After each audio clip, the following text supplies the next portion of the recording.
Herbert George Wells, better known as H.G. Wells, was born in 1866 in Kent, in England. In 1874, when he was about 10 years old, he broke his leg, which left him bedridden for a while, and so he had not much to do except pass the time by reading books that his dad brought him from the library. And this both stoked his love of books and of stories and of imagining things, as well as made him interested in writing, though it would take him some time to get back to that. His parents were not wealthy. They owned a shop with some knickknacks in it that did not sell very much because it wasn't positioned very well. And his dad was a professional cricket player on a local team, so sometimes he would make some money from that. But in general, they weren't wealthy. He worked for a while as a draper's apprentice, a draper being somebody who sells cloth. And he worked for 13 hours a day, and that situation inspired some of his more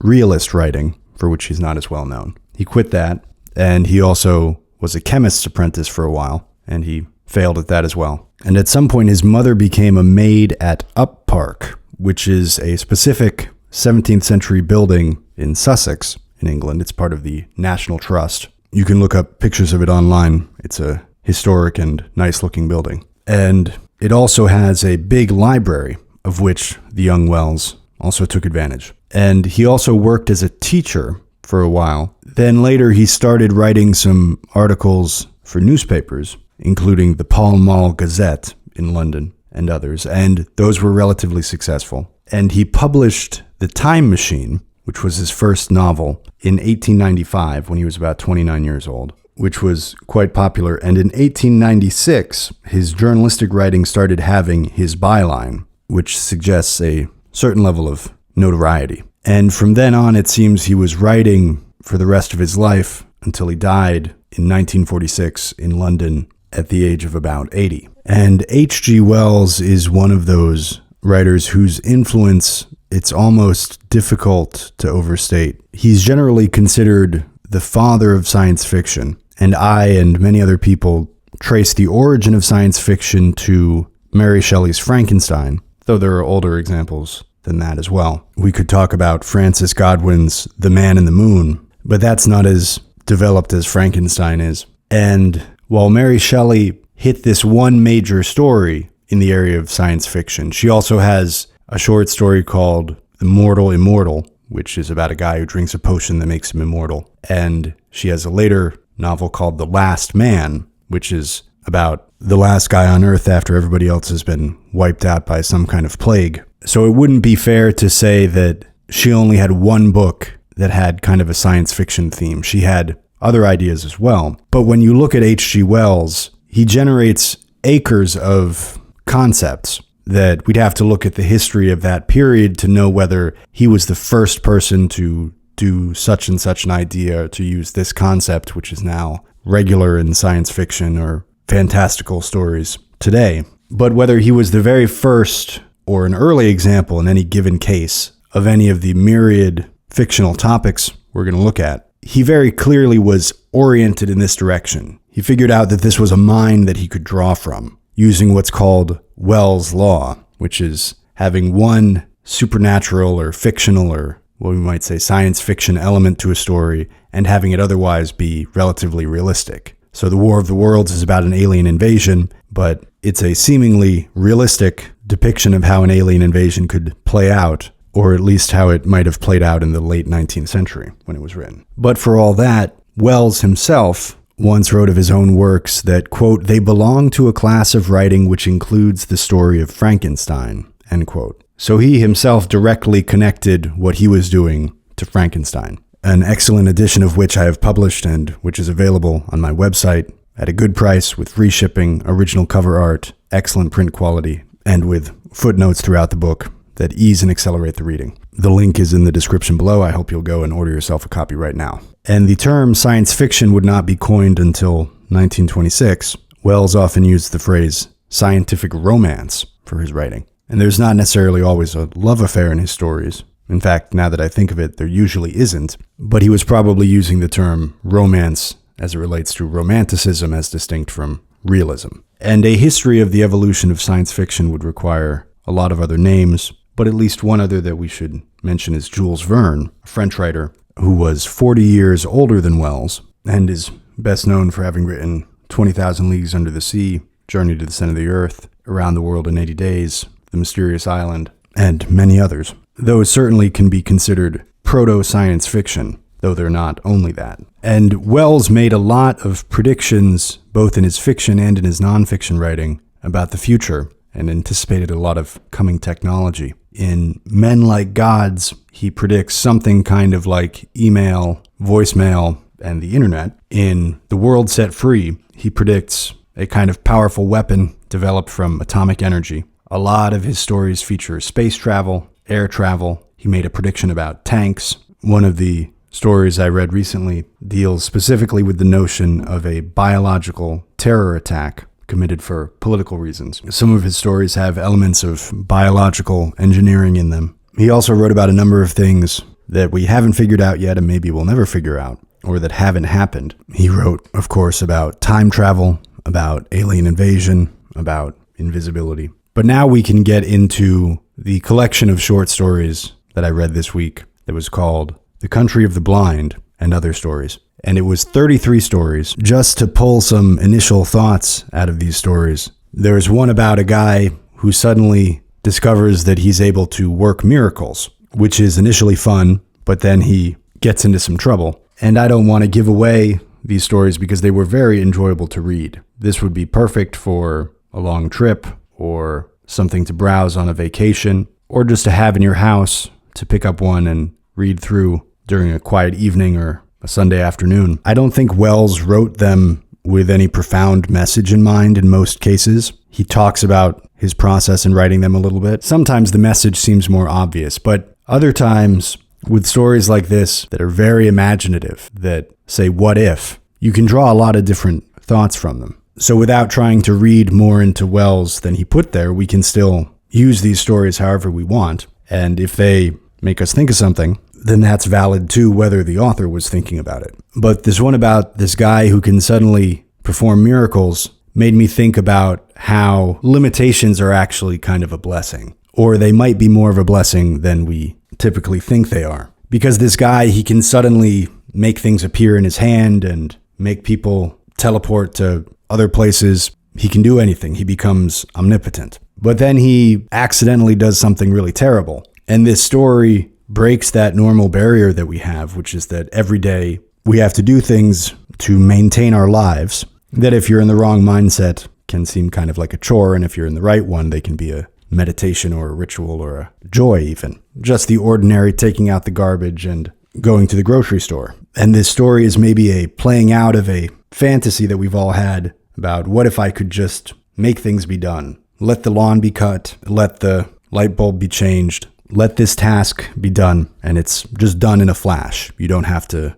do it, you just say it, and it's done. Our assumption is that that would be really great, but this story makes you think twice about it. And so then it makes you look at your own life and go, these limitations, the fact that you can't just snap your fingers and have something be done, do not result in toil, but a kind of balance, a kind of equilibrium in the universe where your power has a limit and an extent. You're not completely powerless, but you're also not omnipotent. And that tethering, that set of relationships that keeps us in some kind of even communication with the world, is a kind of a harmony rather than a drudgery. There's another story called Jimmy Goggles the God, in which a guy in a diving suit ends up around a bunch of savages on an island, and they think he's a god because he's wearing this big suit and they don't know what it is. Remember, this is one of those old-fashioned diving suits, which is a bunch of metal. And that story reminded me of Rudyard Kipling,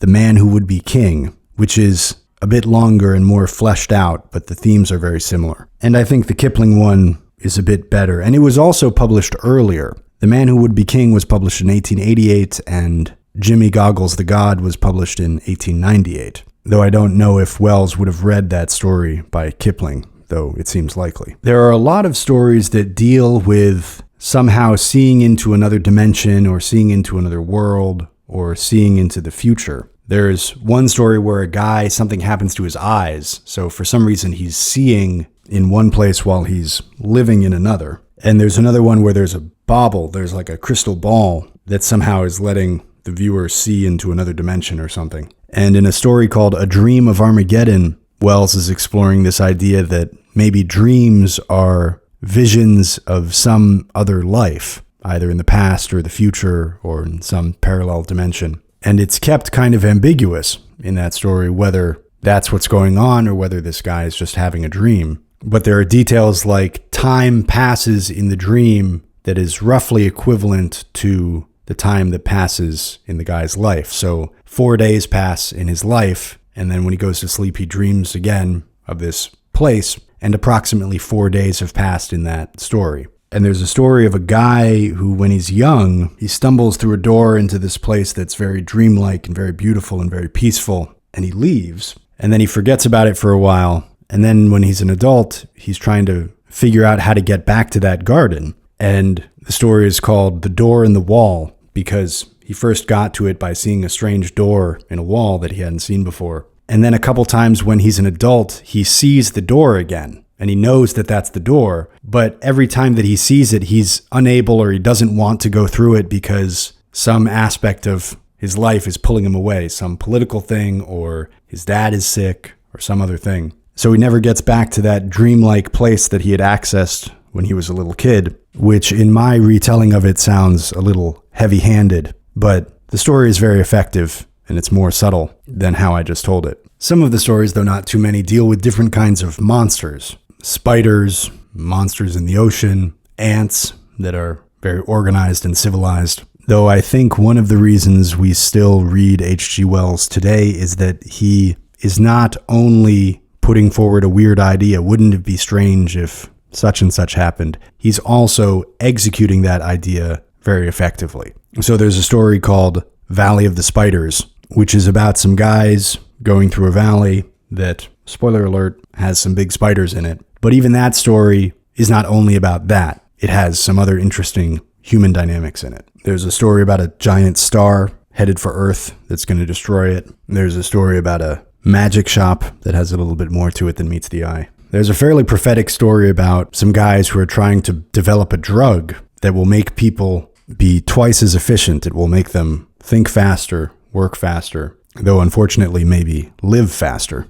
There's a story that touches on the relationship between aging and identity and memories, that you are who you are to a certain extent because of the memories that you have. And if you were to switch memories with somebody else, you might become them in a certain way. There's a particularly trippy story about a near-death experience, and Wells is imagining what happens right before you die, or when you come very close to dying. And maybe another reason why Wells's writing is still printed and read today is because in this collection of stories, I've been talking mostly about the more outlandish ones, and the majority of them do have something fantastic in them. But there are a handful that are about completely ordinary life, with nothing supernatural or involving anything futuristic. And those are just as interesting and just as effective. And that might point to two things. One, that Wells is an effective writer because he could write not only about what we today call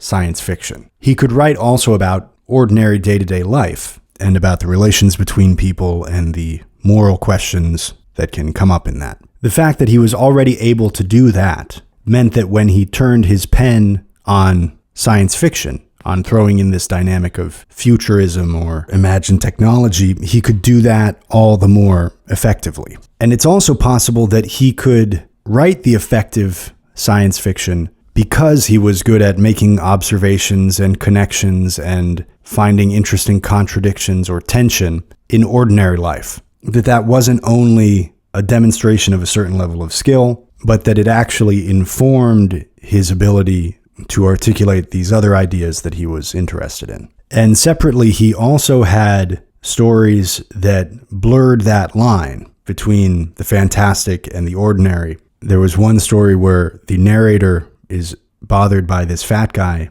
at the club where he hangs out. And of course, in those days, a club was a completely different thing from what most people mean when they use that word today. But there's this guy there who kind of annoys the narrator in a very relatable way, but then the story takes a fantastic turn. So that's an example of a Wells story that walks the line between what we would today call realist fiction or literary fiction and science fiction. And you often hear in interviews this writer or that film director talking about how they liked to read H.G. Wells when they were younger and they were inspired by that. And that's why today they write science fiction stories or they make science fiction movies. But Wells not categorizing himself, because in those days there was no category of science fiction. And there was also less of a notion of a genre writer, somebody who writes in a certain genre. This way that he viewed his own writing, and we'll see more about it when we read the introduction to this collection of stories where he talks about how he thinks about the short story genre, how he thinks about these stories,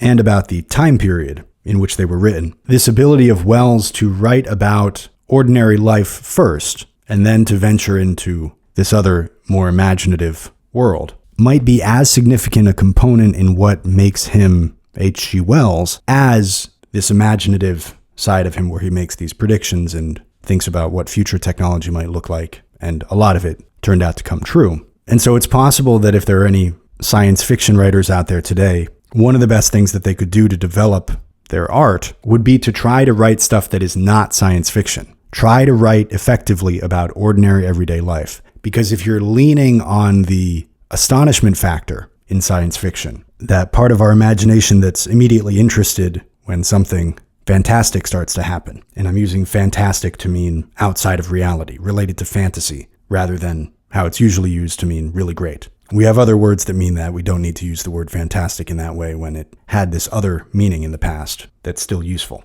If you're relying on that element to keep a reader engaged, then you might do it for a little while, but even if you get some attention, I think your writing won't have the shelf life that it could otherwise have. And if you think of the science fiction that really gets into people's minds and affects culture, they are stories that have at their core something that would be interesting to talk about, even if the technological festoons were to be taken down from the story. And I think most writers of science fiction know that. If you ask them about it, they'll say, yeah, of course. Good science fiction is somehow about how humans relate to technology or something. But to know that intellectually and to actually spend time trying to do good writing about ordinary life is not the same. And another thing I was thinking about when I was reading these stories is, what is the origin of science fiction? How did this start to happen? Why did Mary Shelley write Frankenstein? What made her start to go off in this weird direction where we have a story about a guy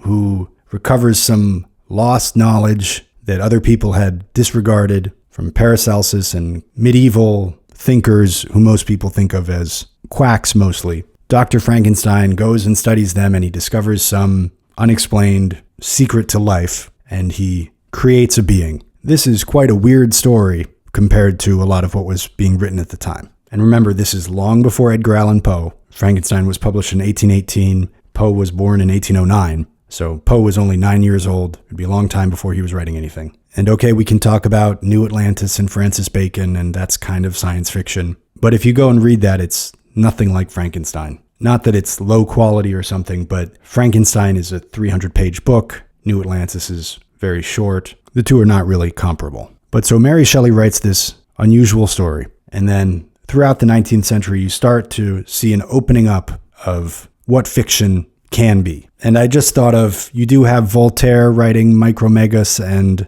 Swift writing Gulliver's Travels, which are barely at the edge of science fiction, though I'd say not really, because both are more political satire. But there are things like that that are way outside of ordinary life. It's not as if everything was realism before Shelley. But what makes Shelley, and thereafter Jules Verne and H.G. Wells, different is this orientation towards science and technology, discovering new knowledge, and also building gadgets with it. And I think there we might have a possible explanation, for whatever an explanation is worth, of what science fiction is in history. What this trend of a certain kind of story starting to emerge in the 19th century is. And that is a literary reaction to the Industrial Revolution and to the Scientific Revolution to a lesser extent. We could be more simple than that and say, well, Mary Shelley just had a nightmare when she was 18 and developed that nightmare into a story. Except that people have been having nightmares as long as there have been people. And before Frankenstein, they didn't start a literary movement. So that by itself can't explain it. But if we view this category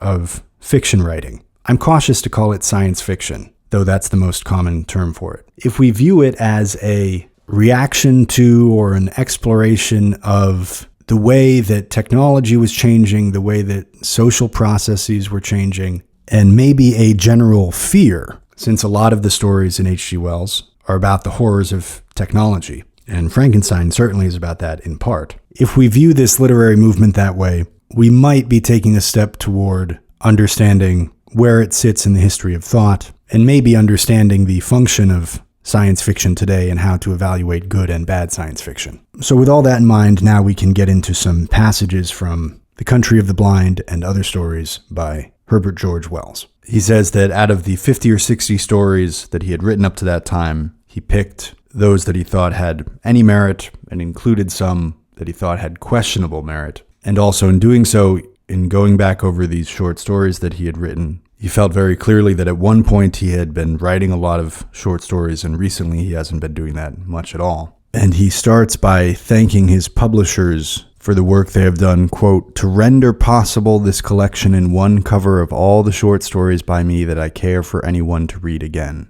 Except for the 2 series of linked incidents that make up the bulk of the book called Tales of Space and Time, no short story of mine of the slightest merit is excluded from this volume. Many of very questionable merit find a place. It is an inclusive and not exclusive gathering, and the task of selection and revision brings home to me with something of the effect of discovery that I was once an industrious writer of short stories, and that I am no longer anything of the kind. I have not written one now for quite a long time, and in the past 5 or 6 years I have made scarcely one a year. The bulk of the 50 or 60 tales from which this present 3 and 30 have been chosen dates from the last century. This edition is more definitive than I supposed when first I arranged for it. In the presence of so conclusive an ebb and cessation, an almost obituary manner seems justifiable." End quote. And then he goes through and talks about the period of the 90s, as he calls it, but he's talking about the 1890s. And he talks about all of the different writers who were doing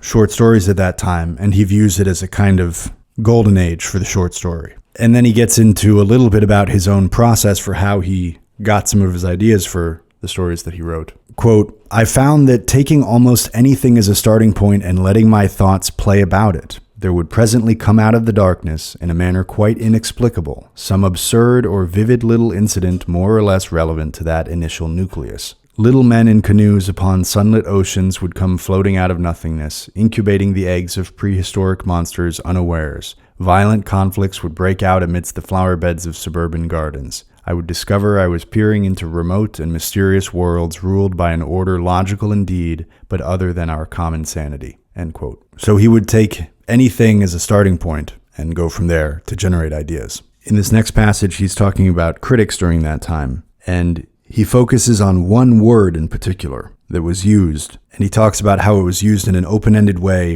It didn't have a clear definition. It could be used against anything that you don't like. And he says that the spread of this word in particular, he thinks, contributed to the end of the popularity of the short story among writers at that time. He's talking about critics, and he says, quote, "Just as nowadays he goes about declaring that the work of such and such a dramatist is all very amusing and delightful, but it isn't a play. So we had a great deal of talk about the short story, and found ourselves measured by all kinds of arbitrary standards. There was a tendency to treat the short story as though it was as definable a form as the sonnet, instead of being just exactly what any one of courage and imagination can get told in 20 minutes reading or so. It was either Mr. Edward Garnett or Mr. George Moore, in a violently anti-Kipling mood, who invented the distinction between the short story and the anecdote. The short story was Maupassant. The anecdote was damnable. It was a quite infernal comment in its way, because it permitted no defense. Fools caught it up and used it freely. Nothing is so destructive in a field of artistic effort as a stock term of abuse. Anyone could say of any short story, a mere anecdote, just as anyone can say incoherent of any novel or of any sonata that isn't studiously monotonous. The recession of enthusiasm for this compact, amusing form is closely associated in my mind with that discouraging imputation. One felt hopelessly open to a paralyzing and unanswerable charge, and one's ease and happiness in the garden of one's fancies was more and more marred by the dread of it. It crept into one's mind, a distress as vague and inexpugnable as a sea fog on a spring morning, and presently one shivered and wanted to go indoors." End quote. In this next section, he's talking about his definition of the form of a short story, and he has a pretty open-ended and free structure for it. He writes, quote, "I refuse altogether to recognize any hard and fast type for the short story, any more than I admit any limitation upon the liberties of the small picture. The short story is a fiction that may be read in something under an hour, and so that it is moving and delightful, it does not matter whether it is as trivial as a Japanese print of insects seen closely between grass stems, or as spacious as the prospect of the plain of Italy from Monte Motorone. It does not matter whether it is human or inhuman, or whether it leaves you thinking deeply or radiantly but superficially pleased. Some things are more easily done as short stories than others, and more abundantly done. But one of the many pleasures of short story writing is to achieve the impossible." End quote. And expanding on that idea, he goes on, quote, "At any rate, that is the present writer's conception of the art of the short story, as the jolly art of making something very bright and moving. It may be horrible or pathetic or funny or beautiful or profoundly illuminating, having only this essential, that it should take from 15 to 50 minutes to read aloud. All the rest is just whatever invention and imagination in the mood can give, a vision of buttered slides on a busy day or of unprecedented worlds. In that spirit of miscellaneous expectation, these stories should be received." End quote. And he winds up by talking about the way in which he hopes readers will read these stories. He writes, quote, "I would rather this volume were found in the bedrooms of convalescents and in dentist parlors and railway trains than in gentlemen's studies. I would rather have it dipped in and dipped in again than read severely through. Essentially, it is a miscellany of inventions, many of which were very pleasant to write, and its end is more than attained if some of them are refreshing and agreeable to read. I have now reread them all, and I am glad to think I wrote them. I like them, but I cannot tell how much the associations of old happinesses give them a flavor for me. I make no claims for them and no apology. They will be read as long as people read them." End quote. And the first passage I'm going to read is just a teaser from one of these stories that we're not really going to talk about. This one's called "In the Avu Observatory," and this will show you one shade that Wells uses sometimes in his stories. Quote, "Woodhouse had scrambled from the seat to his feet. He was trembling violently and in a perspiration with the suddenness of the occurrence. Was the thing, whatever it was, inside or out? It was big, whatever else it might be. Something shot across the skylight, and the telescope swayed. He started violently and put his arm up. It was in the observatory then, with him. It was clinging to the roof, apparently. What the devil was it? Could it see him?" End quote. This next section is taken from a story called "The Remarkable Case of Davidson's Eyes." And this story was first published in 1895, and it would take some history of science and math to know exactly to what extent these ideas had been publicized at the time. There must have been scientists talking about it, but he uses a concept that remains in the future for science, but it's still actively used in science fiction. Wells writes, quote, "It's perhaps the best authenticated case in existence of real vision at a distance. Explanation, there is none forthcoming, except what Professor Wade has thrown out. But his explanation invokes the fourth dimension and a dissertation on theoretical kinds of space. To talk of there being a kink in space seems mere nonsense to me. It may be because I am no mathematician. When I said that nothing would alter the fact that the place is 8,000 miles away, he answered that 2 points might be a yard away on a sheet of paper and yet be brought together by bending the paper around. The reader may grasp this argument, but I certainly do not." End quote. In another story called "The Lord of the Dynamos," there are two guys working with this dynamo, a dynamo being a big, old-fashioned electrical generator. There's an English guy named Holroyd and a foreign guy named Azuma Z. And the foreign guy decides that this dynamo that they're working with is a god, and he starts to worship it and then eventually does something terrible. And while this is an exaggerated caricature, we only have to blur our eyes a little bit to see people in modern life who at least act like they are worshiping a machine and sometimes do terrible things as a result of what they think the machine is telling them to do. The only difference being our modern machines are not the large, metal, physically dangerous machines of the late 19th century, but small machines made of plastic and rare earth metals that operate digitally. First describing Azuma Z, Wells writes, quote, "At last his dim feelings grew more distinct and took shape in thoughts, and at last in acts. When he came into the roaring shed one morning, he salaamed to the Lord of the Dynamos. And then, when Holroyd was away, he went and whispered to the thundering machine that he was its servant, and prayed it to have pity on him and save him from Holroyd. As he did so, a rare gleam of light came in through the open archway of the throbbing machine shed, and the Lord of the Dynamos, as he whirled and roared, was radiant with pale gold. Then Azuma-zi knew that his service was acceptable to his lord. Skipping ahead. Later he was caught bowing before the Lord of the Dynamos, at which Holroyd twisted his arm and kicked him as he turned to go away. As Azuma-zi presently stood behind the engine and glared at the back of the hated Holroyd, the noises of the machinery took a new rhythm and sounded like 4 words in his native tongue. It is hard to say exactly what madness is. I fancy Azuma-zi was mad. The incessant din and whirl of the dynamo shed may have churned up his little store of knowledge and big store of superstitious fancy at last into something akin to frenzy. At any rate, when the idea of making Holroyd a sacrifice to the dynamo fetish was thus suggested to him, it filled him with a strange tumult of exultant emotion." End quote. There's another story that deals with a scientific rivalry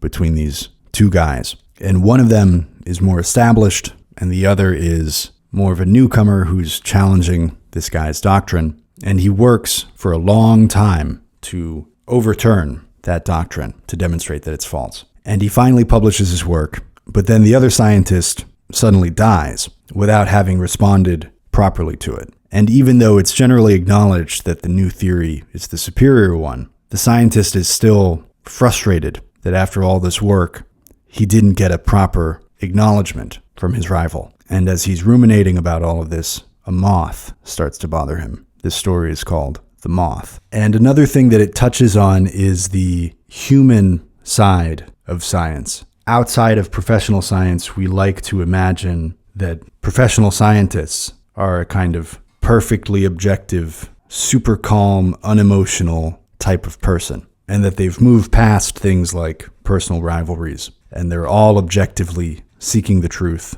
without regard for their own status in that project. And from what I could see, Wells didn't have any experience in professional science, but he had a degree in zoology, and maybe he had some friends who were professional scientists. Or maybe he could just imagine that any place where there are people, whatever the collective task is, you're going to have the ordinary nuts and bolts human problems. And the two scientists in the story are named Hapley and Pawkins. Pawkins is the one who dies, and Hapley is the one who worked for a long time to disprove his theory. Wells writes, quote, "It was perhaps as effectual a reply as he could make under the circumstances, and largely turned the current of feeling against Hapley. The very people who had most gleefully cheered on those gladiators became serious at the consequence. There could be no reasonable doubt the fret of the defeat had contributed to the death of Pawkins. There was a limit even to scientific controversy, said serious people. Another crushing attack was already in the press and appeared on the day before the funeral. I don't think Hapley exerted himself to stop it.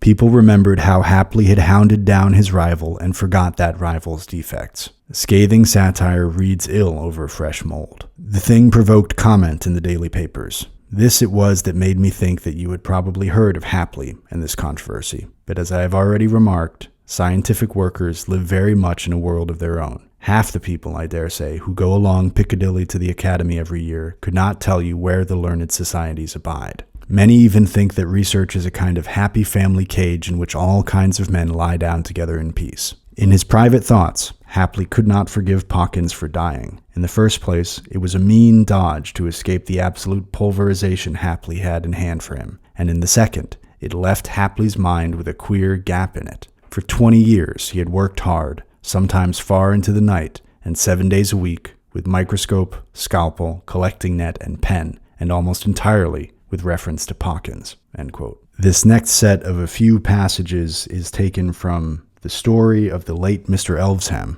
And on the surface, it's a fantastical story about a young guy who falls victim to an old guy who is able to, by some unexplained science, switch bodies with him. So this young guy suddenly finds himself in the body of an 80-year-old, and meanwhile the 80-year-old has hijacked his youth and made off with it. And on the surface, this might just seem like an interesting what-if kind of story from Wells. Wouldn't that be strange if that happened? But it touches on a couple of things. One is, as we mentioned earlier, this notion of identity and memory, that if you switched memories with somebody, to what extent would you become that person? Or if you lost your own memory and had it replaced with something else, to what extent are the things that you remember your identity or significant contributions to your identity? And this also suggests the question of if you have a collection of people with a collective memory, a collective history, by replacing that collective memory with something else, to what extent could you change its identity? And to what extent does deliberately remembering something from the past, a writer, a historical event, an artist, a scientist, a philosopher, an idea, a struggle, how does that determine your identity, your relation to these past events, and your remembrance of them? And finally, how is collective identity determined by the decisions that we make about what to collectively remember? What are we all going to value? Where are we going to place our cultural weight? This story doesn't deal directly with all of that, but it deals directly with something that's related to that, which is individual memory and identity. And also on a more individual level, the story is perhaps even more frightening when you imagine that there are people who have experienced something like this in their real lives. Not that somebody switched bodies with them, but they come to their old age and they feel that something has stolen their whole life from them. I imagine that no matter how you live your life, if you're lucky enough to make it to 80, you probably feel like it went by pretty quickly.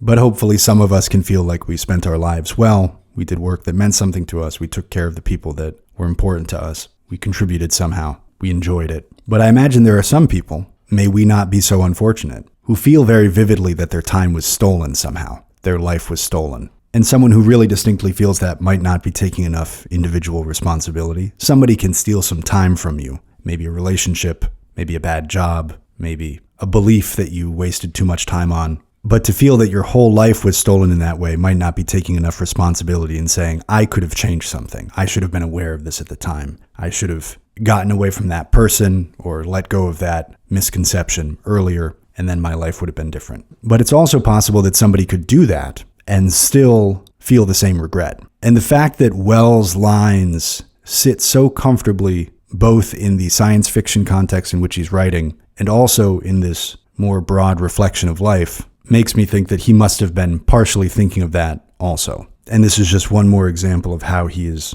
weaving this intensely real and human possibility with something more or less completely impossible. Wells writes, quote, I had in some unaccountable manner fallen through my life and come to old age. In some way I had been cheated of all the best of my life, of love, of struggle, of strength, and hope. I groveled into the pillow and tried to persuade myself that such hallucination was possible. Imperceptibly, steadily, the dawn grew clearer. Skipping ahead, you who are mind and body together at your natural years cannot imagine what this fiendish imprisonment meant to me. To be young and full of the desire and energy of youth, and to be caught and presently to be crushed in this tottering ruin of a body. Skipping ahead again, then as I thought, the thing became so incredible, even to me, that my mind reeled, and I had to pinch myself, to feel my toothless gums, to see myself in the glass and touch the things about me before I could steady myself to face the facts again. Was all life hallucination? Was I indeed Elvesham, and he me? Had I been dreaming of Eden overnight? Was there any Eden? But if I was Elvesham, I should remember where I was on the previous morning, the name of the town in which I lived, what happened before the dream began. I struggled with my thoughts. I recalled the queer doubleness of my memories overnight. But now my mind was clear. Not the ghost of any memories, but those proper to Eden could I raise. Skipping ahead one more time. 2 days ago I was a healthy youngster, with all life before me. Now I am a furious old man, unkempt and desperate and miserable, prowling about a great luxurious strange house, watched, feared, and avoided as a lunatic by everyone about me. And in London is Elvesham, beginning life again in a vigorous body, and with all the accumulated knowledge and wisdom of 70. He has stolen my life. End quote. In a story called Under the Knife, he describes a near-death experience, or what he imagines a certain kind of near-death experience could be like. And it's quite interesting in general, but he gives a portion of the setup for the story in this passage that we're going to be looking at, where he's talking about how even the higher moral needs of man can be explained biologically. Not only the need for food and rest, but also the more complex emotions have an animal origin, and that as you're dying, those chains start to come unhooked. Wells writes, quote, I was interested in this deadness of my emotional nature. no doubt a concomitant of my stagnating physiology, and my thoughts wandered off along the line it suggested. Once before, in my hot youth, I had suffered a sudden loss of blood, and had been within an ace of death. I remembered now that my affections as well as my passions had drained out of me, leaving scarce anything but a tranquil resignation, a dreg of self-pity. It had been weeks before the old ambitions and tendernesses and all the complex moral interplay of a man had reasserted themselves. It occurred to me that the real meaning of this numbness might be a gradual slipping away from the pleasure-pain guidance of the animal man. It has been proven, I take it, as thoroughly as anything can be proven in this world, that the higher emotions, the moral feelings, even the subtle unselfishness of love, are evolved from the elemental desires and fears of the simple animal. They are the harness in which man's mental freedom goes.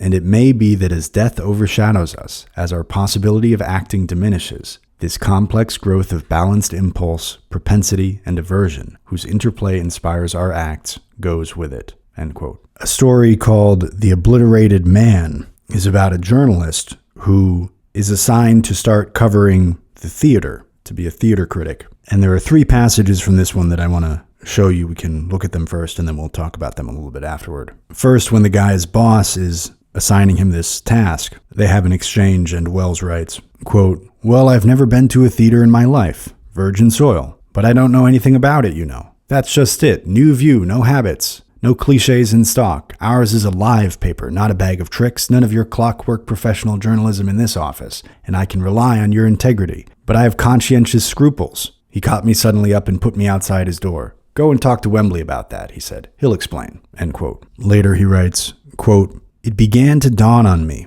what it all meant. The acting, I saw, was too much for my delicately strung nervous system. I have always, I know, been too amenable to the suggestions of circumstances. Night after night of concentrated attention to the conventional attitudes and intonation of the English stage was gradually affecting my speech and carriage. I was giving way to the infection of sympathetic imitation. Night after night, my plastic nervous system took the print of some new amazing gesture, some new emotional exaggeration, and retained it. A kind of theatrical veneer threatened to plate over and obliterate my private individuality altogether." End quote. And then finally, quote, "The fact is, I'm being obliterated. Living a gray, retired life all my youth, I came to the theater a delicate sketch of a man, a thing of tints and faint lines. Their gorgeous coloring has effaced me altogether. People forget how much mode of expression, method of movement, are a matter of contagion. I have heard of stage-struck people before, and thought it a figure of speech. I spoke of it jestingly, as a disease.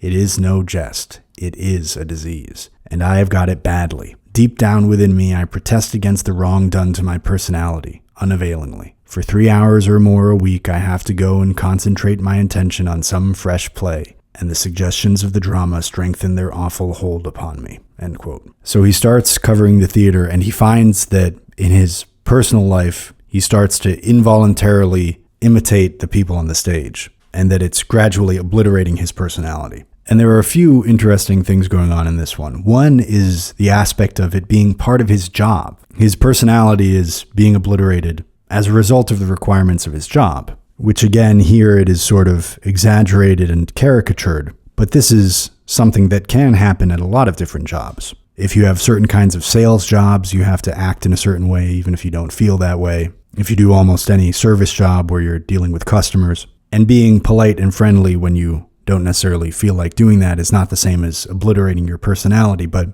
most people are forced to do some job, and that job over time can affect you in certain ways. It can affect your thinking, and it might be positive. You might learn things. You might develop better work habits, learn how to prioritize, how to manage your time, how to plan ahead. You'll probably learn some kind of subject matter, but it can also affect you in ways that are not as positive and of which you might not approve if you were aware of them. So the first thing worth noting here is that this position that he's in is part of his job, so he doesn't have a choice. He could quit the job, which probably would be the more proactive response here, but given the circumstances, we're assuming that it would be hard for him to find another job or something, so he's stuck in this position. The second part of it is more interesting, though, which is the idea that media, that the stage, can affect your behavior and your thinking and your personality. And we have not been taught to be aware of this. Technology has come roaring into our lives in the last 70 years, particularly television and movies. It never came with a warning that said, this will affect your thinking. you will gradually start to imitate what you see when you watch this. But I think that's observably the case, and it might be more the case for the character that Wells has outlined here, somebody who has kind of a weak personality. They tend toward imitation. They didn't have much interesting going on in their youth. That person might be more susceptible to this dynamic than an ordinary person or even a strong-willed person would be. But the other two are not immune to it. This is a big topic that I want to lay out in a more organized way sometime. But what you see on the stage, and in our day the stage is not the live theater, but on a computer screen or on a TV screen, has a social prestige because there's the unspoken awareness that while you are watching this, many other people are also watching it. If you look out your window into your backyard, you don't have any assumption that anyone else is seeing that. Maybe your neighbor is seeing it or has seen it. But if you were to see a Hollywood movie that showed your backyard in it, that would make you think about your backyard differently, purely because you would know that lots of other people were seeing it also, and that for some reason it had been selected to be seen. The assumption is that the most valuable things are selected to be seen in this way, but that's not the case.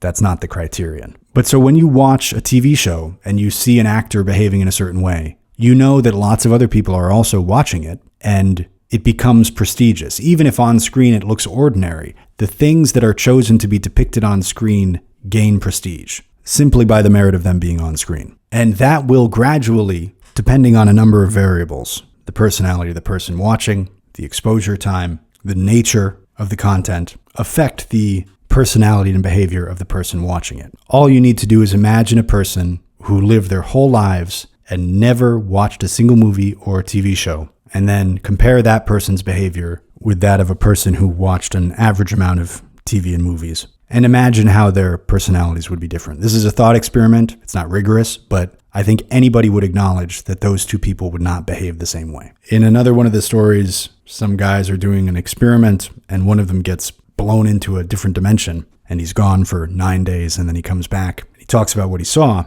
and among the things that he sees are these floating heads drifting around that look kind of like people that he knows. And some of them look very frightened, and some of them look very peaceful. And the meaning of the story is not totally clear, but Wells suggests that what's going on is that in some other dimension, people continue to see the consequences of their actions in life. They're somehow able to observe that. Wells writes, quote, "It may be, indeed to my mind it seems just, that when our life is closed, when evil or good is no longer a choice for us, we may still have to witness the working out of the train of consequences we have laid. If human souls continue after death, then surely human interests continue after death. But that is merely my own guess at the meaning of the things seen. Plattner offers no interpretation, for none was given him. It is well the reader should understand this clearly. Day after day, with his head reeling, he wandered about this strange lit world outside the world, weary, and towards the end, weak and hungry." End quote. A story called The Star is about how it might play out if there were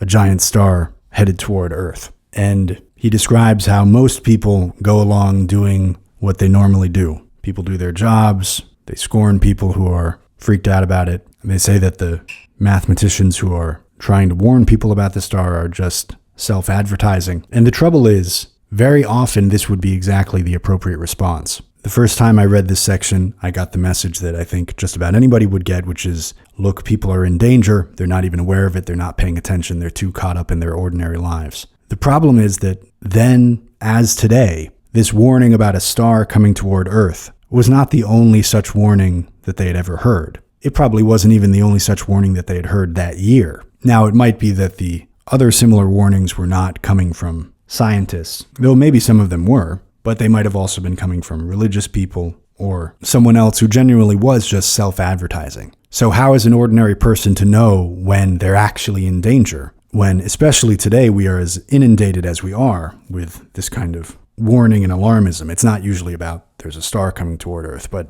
there are comparable examples. Wells writes, quote, "But you must not imagine, because I have spoken of people praying through the night and people going aboard ships and people fleeing towards mountainous country, that the whole world was already in a terror because of the star. As a matter of fact, use and wont still ruled the world, and save for the talk of idle moments and the splendor of the night, 9 human beings out of 10 were still busy at their common occupations. In all the cities, the shops, save one here and there, opened and closed at their proper hours. The doctor and the undertaker plied their trades. The workers gathered in the factories. Soldiers drilled. Scholars studied. Lovers sought one another. Thieves lurked and fled. Politicians planned their schemes. The presses of the newspapers roared through the nights, and many a priest of this church and that would not open his holy building to further what he considered a foolish panic. The newspapers insisted on the lesson of the year 1000. For then, too, people had anticipated the end. The star was no star, mere gas, a comet, and were it a star, it could not possibly strike the earth. There was no precedent for such a thing. Common sense was sturdy everywhere, scornful, jesting, little inclined to persecute the obdurate fearful. That night, at 7:15 by Greenwich time,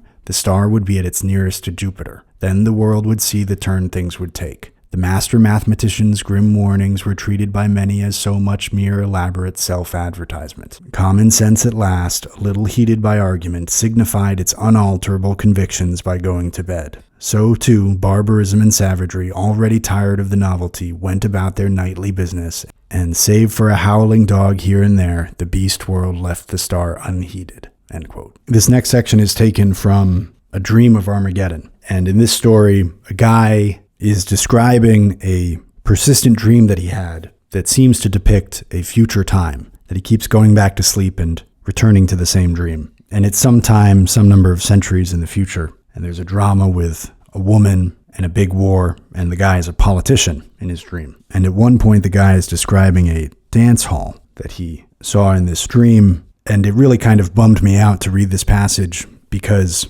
Wells is describing an imagined dance hall of the future, where men and women are having fun together. And it sounds a lot nicer than the way that dance halls actually have progressed since the late 19th century. And that's too bad because here he's talking about how the dancing was much better than it is now, and the music was much better than it is now. And we have this idea that in the future things are just going to be better in a way that we can't imagine. And meanwhile, here you and I are in the future. And granted, it's not several hundred years in the future, it's only 120 years in the future or so. And far from advancing, I think it would be hard to argue that the culture of dance halls, or the closest thing that still exists, has not degenerated since Wells's time. He writes, quote, "The air was full of music, full of harmonious sense, full of the rhythm of beautiful motions. Thousands of beautiful people swarmed about the hall, crowded the galleries, sat in a myriad recesses. They were dressed in splendid colors and crowned with flowers. Thousands danced about the great circle beneath the white images of the ancient gods, and glorious processions of youths and maidens came and went. We too danced, not the dreary monotonies of your days, of this time, I mean, but dances that were beautiful,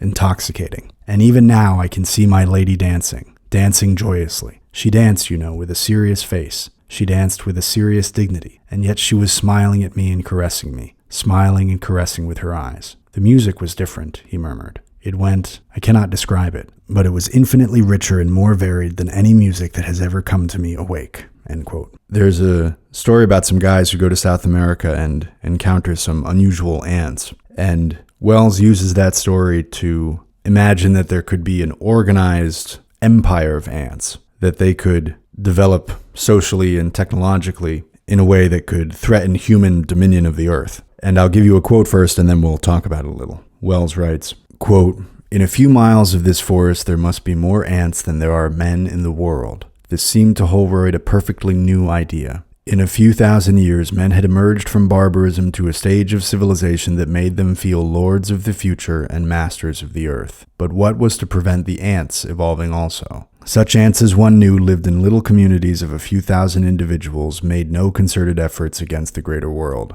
But they had a language, they had intelligence. Why should things stop at that any more than men had stopped at the barbaric stage? Suppose presently the ants began to store knowledge, just as men had done by means of books and records, use weapons, form great empires, sustain a planned and organized war." End quote. And a person's initial reflex to this thought might be to say, evolution doesn't happen that fast. It's not as if they could suddenly turn into something more potent than they are and then threaten humans. Just because humans, in the course of evolution over 1 million years, went from being an organism that wasn't really able to get control of the globe to one that was. And I mean that only in relation to other animals and with all the caveats that are necessary. We don't have control of diseases, we don't have control of weather, we don't have control of animals in individual cases, but for the most part, for better or for worse, humans control Earth more than any other animal does. But that change did not happen over millions of years. Humans were, before the Neolithic Revolution, before the shift toward agriculture,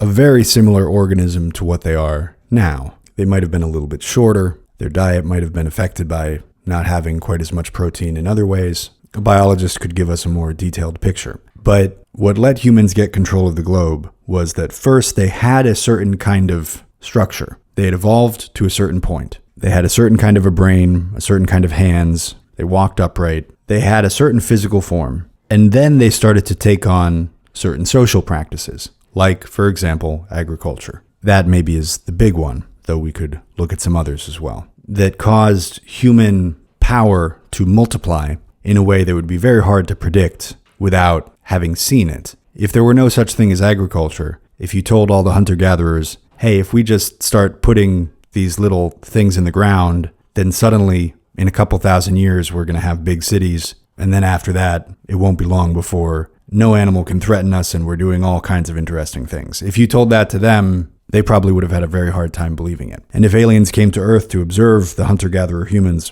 before agriculture, they also probably would have had a hard time guessing that their current structure, that the current structure of humans had hidden in it this potency. It had all the parts that it needed to take off in a certain way. It was just missing a few things that were going to develop not as a result of biology, but as a result of society and culture, if we can call it that. But so what Wells is getting at in this story is that you cannot discount out of hand the possibility that ants are at physically a necessary stage of development, and they might make a certain kind of social leap that could cause them to suddenly become a structural threat to human life. And even if you had a biologist come in and say, well, here's my very learned explanation about why that's not possible, we might all go, yeah, that sounds perfectly reasonable, and you know much more about ants than I do, so you're probably right. But at the same time, we're talking about that kind of leap, like the Neolithic Revolution, like the move from no agriculture to agriculture. And ants already do a lot of very complex social stuff. They already keep aphids as livestock, for example. They keep other bugs as livestock for their own benefit and basically at the expense of those other bugs. So this might be a jump that would be exactly the kind of thing that would be difficult for somebody who's very well versed in an established field and in an established knowledge on a particular topic to be able to see, because it might be too different, too unusual. And also it involves what's sometimes called complexity theory, being the way that systems behave in the aggregate and how you can have something unexpected come out as a result of what otherwise looks like relatively simple interactions. This notion that, for example, water molecules are themselves not wet, but if you get enough of them together, then you have this thing called wetness. There could be a similar kind of nonlinear transition here with the society of ants that would be difficult for an etymologist to anticipate, and that may be why it makes perfect subject matter for the kind of fiction that Wells was writing. And to read one more passage from the same story, Wells writes, quote, "Of course, it is extremely difficult to get any detailed information about these new competitors for the sovereignty of the globe. No eyewitness of their activity, except for such glimpses as Holroyd's, have survived the encounter. The most extraordinary legends of their prowess and capacity are in circulation in the region of the upper Amazon, and grow daily as the steady advance of the invader stimulates men's imaginations through their fears. These strange little creatures are credited not only with the use of implements and a knowledge of fire and metals and with organized feats of engineering that stagger our northern minds, skipping ahead, but with an organized and detailed method of record and communication analogous to our books.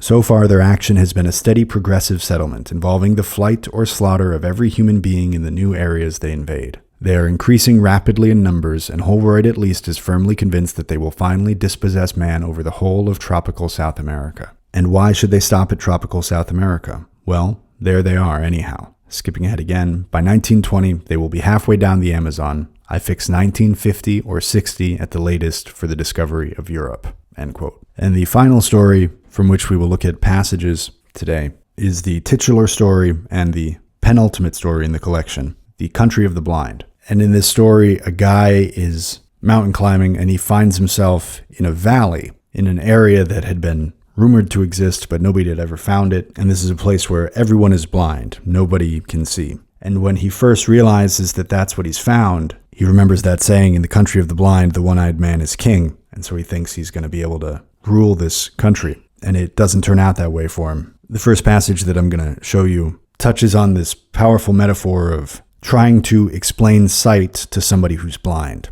How do you do that? And this difficulty transfers easily to other contexts. Trying to explain something that is very vivid and clear and natural to you, and the other person not only doesn't understand it, but they can't. And it also gives an example of how a story can change in a society. The people in this valley got some sickness a long time ago and they all went blind, and they've all been blind ever since. But it's now been many generations since then. And he talks about how the history of the time before they went blind gradually became a children's story. It stopped being considered history and started just to be considered a made-up thing. And the supposedly enlightened people of the valley destroyed whatever tradition was left of believing that at some point people could see, or that there was such a thing as sight. And so now this guy comes and tries to tell them about what he can see. And not only can they not understand it, but they've been inoculated against these ideas. They've heard of them before, and they think that they've effectively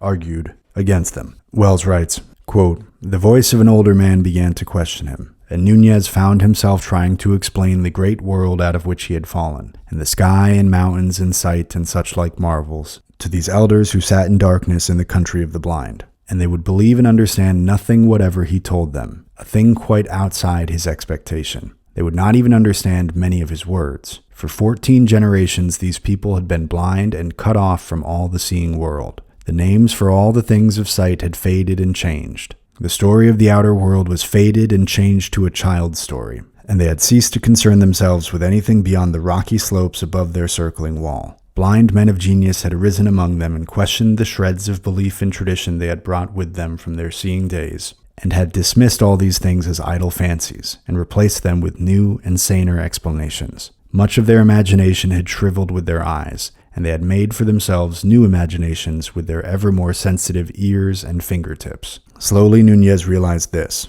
that his expectation of wonder and reverence at his origin and his gifts was not to be borne out." End quote. And so then the people in the valley decide they have to educate this dumb guy who has somehow come in out of the wilderness. And so they start to teach him about their religion. Wells writes, quote, "The eldest of the blind men explained to him life and philosophy and religion, how that the world, meaning their valley, had been first an empty hollow in the rocks, and then had come first inanimate things without the gift of touch, and llamas and a few other creatures that had little sense, and then men, and at last angels, whom one could hear singing and making fluttering sounds, but whom no one could touch at all, which puzzled Nunez greatly until he thought of the birds." End quote. And this makes us wonder what other physical phenomena there might be whose explanation is now totally opaque to us, but would be trivial if we had some other sense. So the people in this valley are blind, and so in their religion, they imagine that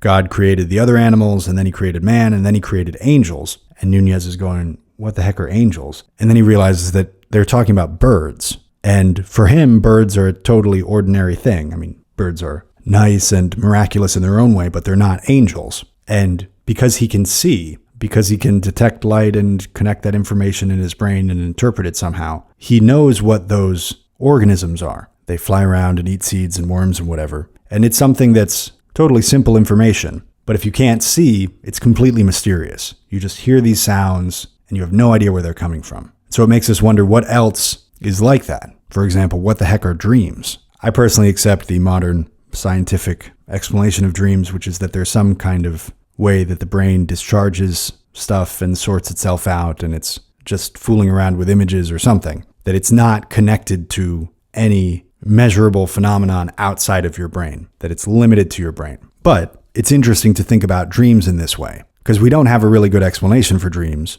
and it's entirely possible that if we had some other sense that we don't have, then what dreams are would be totally clear to us in the way that what birds are is totally clear to somebody who can see, but is mysterious to somebody who's blind and has no contact with anyone who can see. And in this next section, he's trying to tell them what seeing is and what he can see. And they answer with their beliefs about what's going on in their valley and what's going on above it and where avalanches come from. And they're not particularly interested in what he has to say about the sky, which he can see clearly and about which they just have religious beliefs. He spoke of the beauties of sight, of watching the mountains, of the sky and the sunrise, and they heard him with amused incredulity that presently became condemnatory. They told him there were indeed no mountains at all, but that the end of the rocks where the llamas grazed was indeed the end of the world. Thence sprang a cavernous roof of the universe, from which the dew and the avalanches fell. And when he maintained stoutly the world had neither end nor roof, such as they supposed, they said his thoughts were wicked.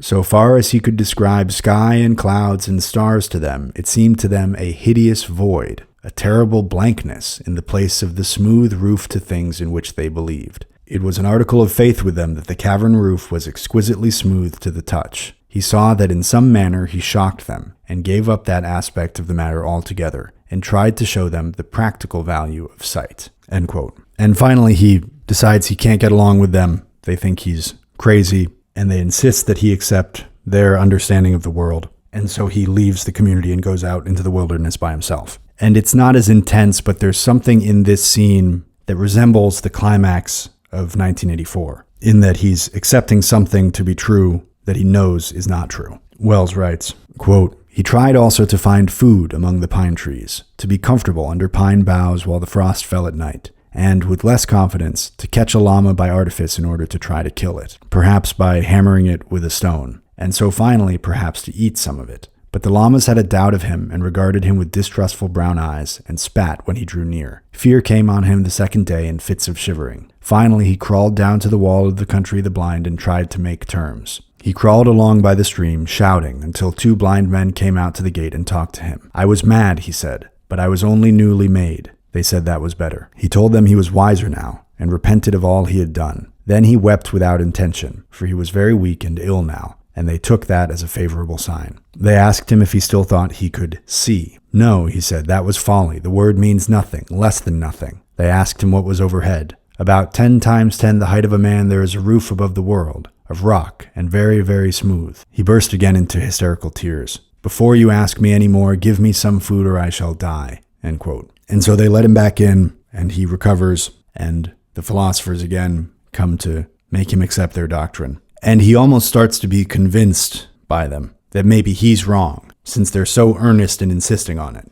Quote, they regarded his rebellion as but one more proof of his general idiocy and inferiority. And after they had whipped him, they appointed him to do the simplest and heaviest work they had for anyone to do. And he, seeing no other way of living, did submissively what he was told. He was ill for some days, and they nursed him kindly. That refined his submission. But they insisted on his lying in the dark, and that was a great misery. And blind philosophers came and talked to him of the wicked levity of his mind, and reproved him so impressively for his doubts about the lid of rock that covered their cosmic casserole that he almost doubted whether indeed he was not the victim of hallucination in not seeing it overhead. End quote. And those are the passages that I wanted to show you from The Country of the Blind and Other Stories by H.G. Wells. If you enjoyed this podcast, I hope you will send it to a friend who you think will enjoy it as well. And go over to my website, volrathpublishing.com. The link is in the description. And pick up a copy of the edition of Mary Shelley's Frankenstein that I printed. I mentioned it earlier, but I have it at a good price with free shipping, excellent print quality, original cover art, and footnotes throughout the book that explain some of the literary, historical, geographical references that Mary Shelley uses in some of the more unusual vocabulary that she deploys. Frankenstein is as relevant today as it was when it was first published over 200 years ago. It's a forceful warning about the destructive power of technology and how easy it might be for us to build something that could destroy us. But it's not only that. It has a lot to think about, a lot to talk about. It's good both for a seasoned reader of old books and also for somebody who's trying to get into them but doesn't know where to start. Makes an excellent gift. And one of my goals in preparing this edition was to make something that I would be glad to have on my bookshelf, and I'm glad to have been able to do that. The edition of Frankenstein that I have in my library is the one that I printed, and I'm sure it will make an excellent addition to your library as well. So I hope you'll go over there right now and order yourself a copy. Farewell until next time. Take care, and happy reading.